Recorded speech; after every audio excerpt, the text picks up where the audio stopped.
Au sommaire de cette édition, le chef de l'État a procédé ce matin à la pose de la première pierre de construction d'une unité de production d'argile calcinée et d'une centrale solaire au sein de l'usine de Kosodo de la CIMAF. C'est une nouvelle ère qui s'ouvre dans l'univers de la cimenterie au Burkina Faso, selon les promoteurs, éléments à suivre dans ce journal. Et puis, dans le cadre des préparatifs du festival panafricain du cinéma et de la télévision de Ouagadougou FESPACO, le comité d'organisation a tenu une conférence de presse ce matin. Il a annoncé les grandes lignes de la 29e édition. Selon le délégué général du FESPACO, à ce jour, 349 films sont déjà inscrits, dont 8 films burkinabés. Éléments à suivre dans ce journal. Mesdames et messieurs, bonsoir et bienvenue à ce rendez-vous consacré à l'actualité sur Savan TV. Le président du Faso, le capitaine Ibrahim Traoré, va présider demain à Ouagadougou la cérémonie commémorative de la Journée internationale de la jeunesse en présence des jeunes des 13 régions du Burkina Faso et des 54 pays d'Afrique. Cette journée se tient sous le thème intégration, sécurité, paix et développement, rôle de la jeunesse africaine. À l'occasion de cette journée, le chef de l'État adressera un message solennel aux jeunes d'Afrique dans lequel il partagera sa vision d'une Afrique digne, débarrassée de la violence et des stigmates de la pauvreté, sa vision d'une Afrique libre et capable d'assurer sa prospérité. Comme annoncé en titre, le groupe CIMAF veut agrandir son usine avec la pose de la première pierre de l'unité de production d'argile calcinée de centrales solaires. Cette unité va permettre d'exploiter des matières premières locales. C'est le chef de l'État, le capitaine Ibrahim Traoré, qui a présidé la cérémonie ce matin. Et c'est un reportage signé Siblina Kelsey. Le groupe CIMAF veut réduire le coût d'importation du clinker nécessaire à l'alimentation de son usine de Kosodo. Il a posé la première pierre de son unité de production d'argile calcinée qui va servir de matière première alternative aux matières importées. Claude Compaoré, directeur commercial et marketing de CIMAF Burkina, précise que c'est une nouvelle ère qui s'ouvre dans la cimenterie au Burkina Faso. Vous savez que dans la production de ciment, on est très dépendant de la matière première principale qu'est le clinker.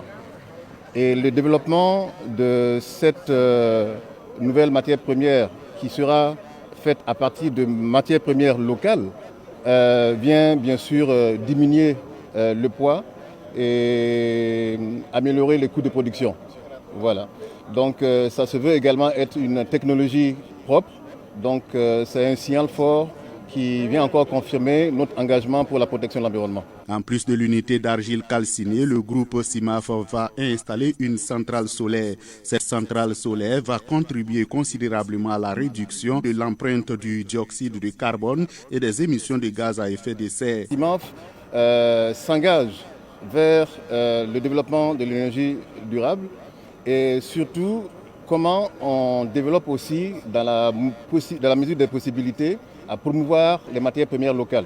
Et là, je pense que ça a été un signal très fort et ça s'inscrit justement dans la dynamique et dans la volonté du président du Faso. Le président du Faso, Ibrahim Traoré, qui a posé la première pierre de l'unité de production d'argile calcinée et de centrales solaires, s'est réjoui de cette initiative de CIMAF. Pour lui, cela est une illustration parfaite de la politique d'industrialisation du Burkina. Il faut féliciter les promoteurs qui ont pu donc mettre en place ce projet. En effet, il s'agit de prendre la matière première sous notre sol, la transformer ici dans l'unité de calcination, et je dirais en matière secondaire, qui va finir maintenant dans la cimenterie en produit fini, qui sera consommé ici au Burkina. Donc c'est tout ce que nous souhaitons, que nos matières premières puissent être transformées sur place. Il y aura beaucoup d'emplois qui seront créés, tant au niveau du jugement exploité, qu'au niveau de l'usine de calcination ici, et aussi au niveau donc de la cimenterie. Et je pense que l'unité solaire qui accompagne doit permettre de baisser les coûts de production. Et nous espérons que dans quelques années, cette technologie qui va se vulgariser permettra de réduire donc les coûts du ciment. C'est ce que nous espérons. Donc c'est un signal fort. Nous les encourageons et nous encourageons donc tous les opérateurs à investir dans ce sens de transformation donc de nos matières premières et inviter les investisseurs étrangers qui doutent encore donc des capacités du Burkina, que le Burkina est une aubaine d'investissement et toutes les commodités sont mises en place pour pouvoir les accompagner. La fin des travaux de construction de cette unité est prévue dans 2 ans. C'est une façon pour le groupe CIMAF de participer aux côtés du gouvernement à la concrétisation des programmes de développement et d'industrialisation du Burkina Faso. La réalisation de cette unité va coûter 33 milliards de francs CFA. Dans un communiqué, le ministère en charge de la sécurité a annoncé que pour répondre efficacement à toute menace sécuritaire dans les villes et les campagnes, des mesures sécuritaires ont été renforcées sur le territoire national. Les populations sont invitées à respecter scrupuleusement les consignes des forces de défense et de sécurité commises au contrôle sécuritaire, d'éviter les stationnements prolongés ou abandon de véhicules à proximité des sites sensibles, d'éviter les prises de vue et les mouvements non nécessaires autour des installations sensibles et stratégiques. Le communiqué précise qu'il est également conseillé d'éviter de louer des véhicules ou des maisons à des individus sans renseignement préalable sur leur identité, adresse précédente, motif. Il est demandé également à la population d'éviter de fournir des renseignements de nature à faciliter la commission d'une attaque terroriste, position des forces de défense et de sécurité, adresse des personnalités. Le communiqué précise que c'est ensemble que nous vaincrons le terrorisme. Dans l'actualité de ce 8 août 2024, nous parlons également du recensement général des entreprises qui se tiendra du 20 août 2024 à fin décembre 2025 au Burkina Faso. Cette opération concerne bien sûr toutes les entreprises du Burkina Faso et a pour objectif d'évaluer l'économie du pays. L'Institut national de la statistique et de la démographie a lancé officiellement, en tout cas ce matin, ce recensement. Les précisions avec nos reporters. Il s'agit là de Yacouba Kamtoré et Siblina Kelsey. L'INSD, l'Institut national de la statistique et de la démographie, veut connaître le nombre d'entreprises qui existent au Burkina Faso. Du 20 août 2024 à fin décembre 2025, il réalise le recensement général des entreprises, une opération qui vise à dresser une cartographie du tissu économique et à dénombrer les entreprises formelles et informelles au Burkina Faso. L'enjeu de cette opération est assez important, majeur pour notre économie parce que le secteur privé et particulièrement les entreprises constituent le moteur de l'économie de notre pays. Et pour pouvoir donc planifier le développement, il faut tenir compte de ces entreprises, savoir comment elles fonctionnent, comment elles évoluent, dans quel environnement elles exercent leurs activités et quelle est leur contribution aussi à l'économie nationale. Et pour cela, c'est important d'avoir des données fiables, des données actualisées et des données assez complètes. Et c'est pour ça que nous réalisons régulièrement des recensements des entreprises. Les derniers recensements que nous avons réalisés au Burkina datent de 2016. De 2016 à maintenant, ça fait déjà 8 ans, ce qui veut dire que les bases que nous utilisons sont assez anciennes et il est convenu, il est important de pouvoir mettre à jour ces bases pour encore améliorer la fiabilité et la qualité des données que nous allons produire sur le monde des entreprises. Pour réussir à cette opération, l'INSD compte sur l'ensemble des patrons d'entreprises. Le représentant du ministre en charge de l'économie et des finances et la représentante du président de la Chambre du commerce et de l'industrie du Burkina Faso invitent les entrepreneurs et les entreprises à fournir des données fiables aux agents recenseurs. Je vous invite donc, chers entrepreneurs, à accueillir favorablement les agents recenseurs et à leur fournir toutes les informations nécessaires. Soyez rassurés que ces données seront traitées avec la plus grande confidentialité et utilisées uniquement à des fins statistiques et de développement. Le succès de cette opération est un défi pour tous et repose sur la disponibilité de chacun à fournir des informations justes et à temps aux agents recenseurs qui se présenteront à vous. Je vous invite donc à participer activement à cette opération et à passer de la bonne information autour de vous pour mieux sensibiliser tous les acteurs concernés. Le recensement général des entreprises va mobiliser 550 agents recenseurs sur les 13 régions du Burkina Faso. L'opération est financée par le gouvernement burkinabé avec le soutien de la Banque mondiale. L'actualité de ce soir est également marquée par le syndicat national des enseignants africains du Burkina Faso qui a ouvert son premier conseil syndical ordinaire de l'année à son siège. Et pour ce premier conseil syndical ordinaire de l'année, l'accent a été mis sur la rétrospective des activités, mais aussi les perspectives à envisager. Précision avec Djamila Pakis Sawadogo et Amadine Kabri. Ce premier conseil syndical ordinaire de l'année du CINEAB met l'accent sur la rétrospective des activités et les perspectives à envisager. Selon le secrétaire général du CINEAB, le secteur de l'éducation fait face à plusieurs difficultés majeures qui nécessitent des réformes. Investir dans la construction et la rénovation d'infrastructures éducatives pour assurer des environnements d'apprentissage sûrs et stimulants. Renforcer la formation initiale et continue des enseignants pour améliorer leurs compétences et leur efficacité. Garantir un accès équitable à l'éducation pour tous les enfants, en particulier dans les zones à fort défi sécuritaire. Mettre l'accent sur l'éducation morale et civique à tous les niveaux. Le secrétaire général du CINEAB a également mentionné le besoin de soutenir les acteurs de l'éducation afin de renforcer leur résilience dans l'encadrement des élèves. Assurer la sécurité des établissements éducatifs, des scolaires et du personnel enseignant face aux menaces terroristes et aux autres formes de violence. Fournir un soutien psychologique et psychosocial aux enseignants et aux élèves affectés par les conflits et la crise sécuritaire. Encourager l'implication active des communautés locales dans la gestion et le soutien des écoles, renforçant ainsi le lien entre l'éducation et le développement communautaire. Promouvoir l'innovation et l'adaptation des méthodes d'enseignement pour répondre aux défis actuels et futurs. Adopter le décret portant régularisation indemnitaire de la catégorie A3 des administrateurs des lycées et collèges, des professeurs agrégés et des animateurs de la vie scolaire.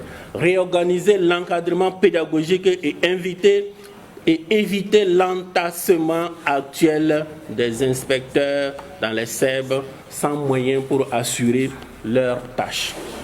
Le Bureau national du CINEAB lance un appel à tous les délégués des sections et des régions pour qu'ils renforcent les actions unitaires pour donner des chances de succès à leur lutte. Le conseil syndical du CINEAB prend fin le vendredi 9 août 2024.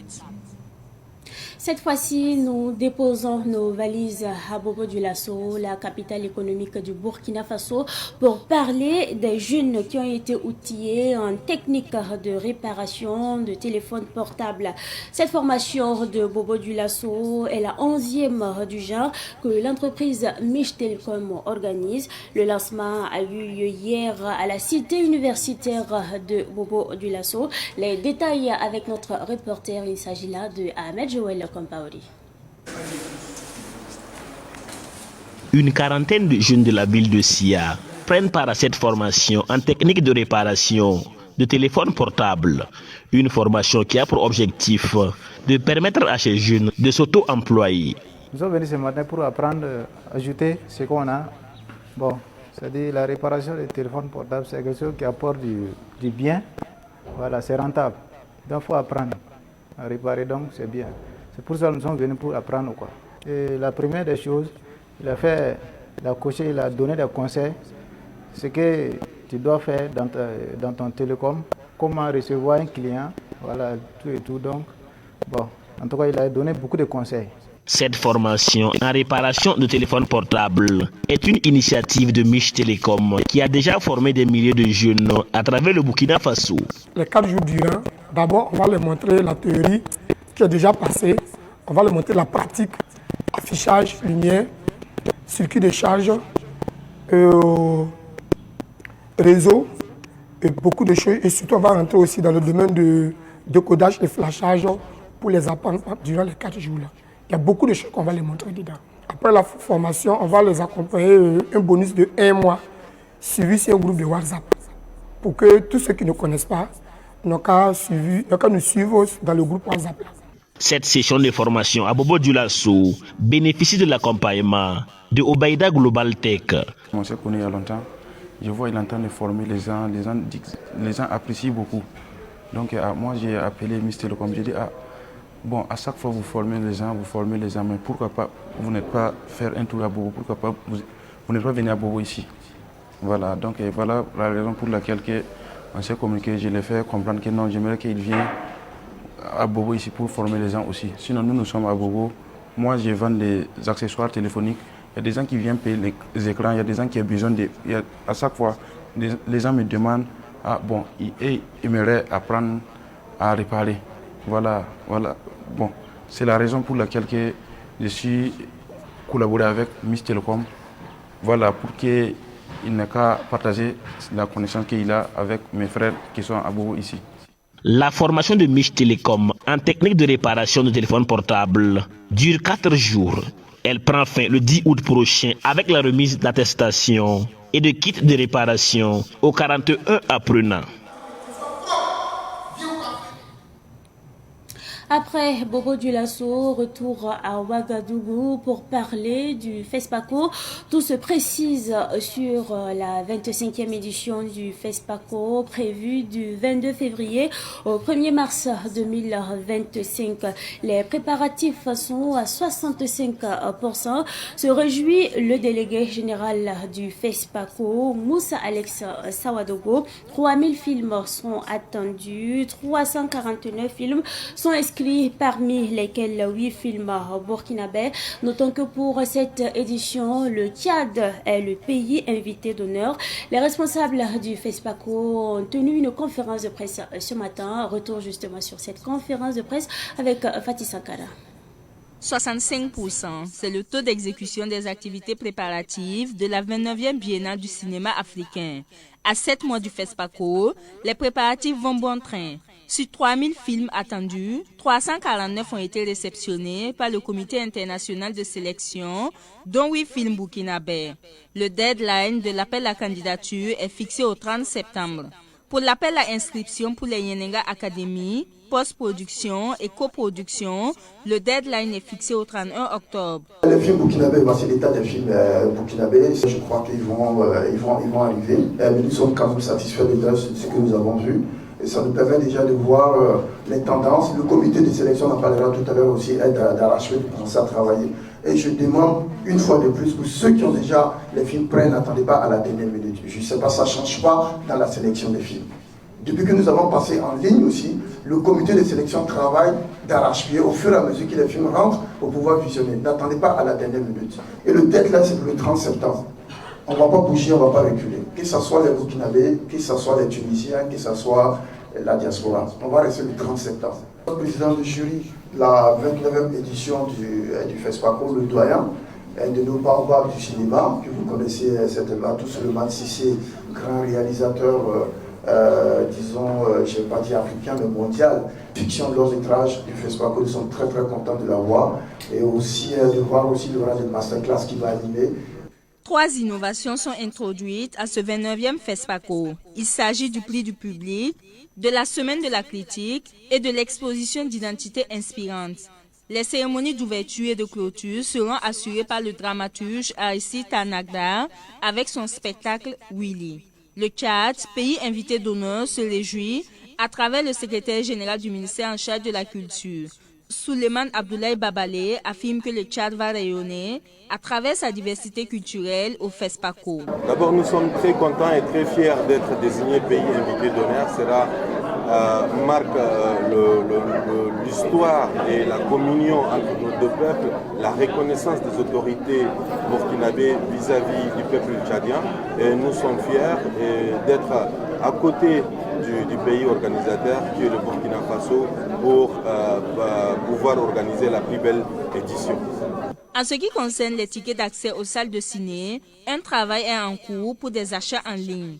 Le FESPACO se tiendra du 22 février au 1er mars sous le thème « Cinéma d'Afrique et identité culturelle ». Pour les demandes d'accréditation, les candidats festivaliers ont jusqu'au 31 décembre pour s'inscrire en ligne.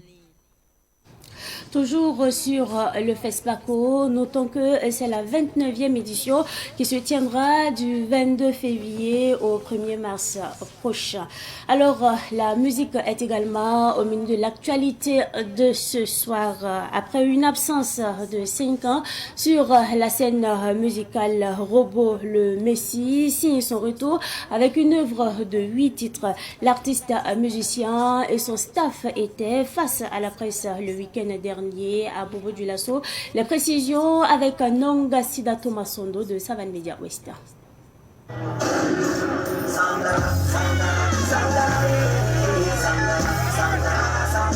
Chapi, Amoré, Tout va bien est le nouvel album de l'artiste Robo le Messi à l'état civil qui coïncide Guillaume Bertrand Guissou. Cet album de 8 titres, chanté en moré, en djeka et en français, traite des questions d'amour et de cohésion sociale, très variées avec des instruments traditionnels locaux tels que le tchema, le bendré et la kalevaz. Le nouvel opus aussi, entre les rythmes coupés décalés et le tradi moderne. Chapi parle un peu.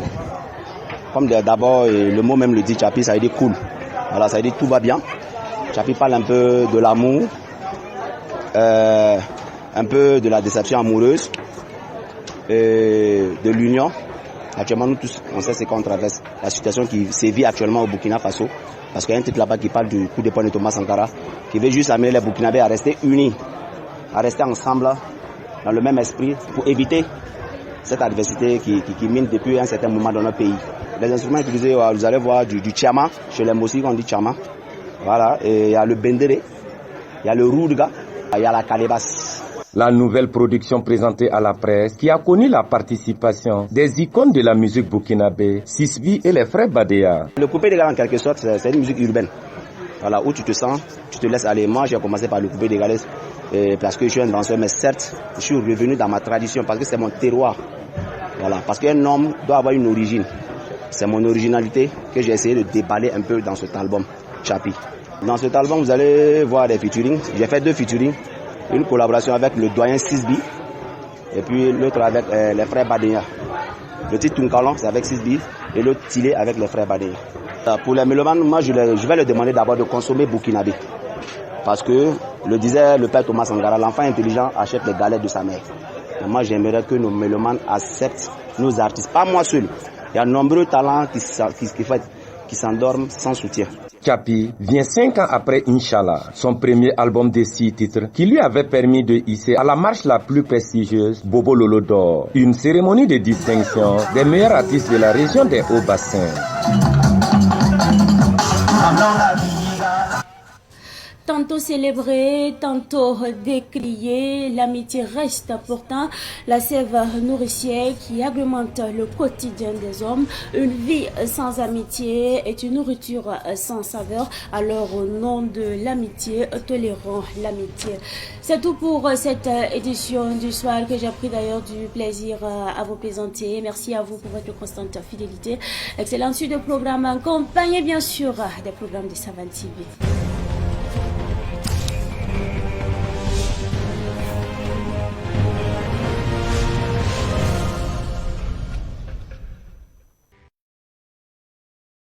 Thank you.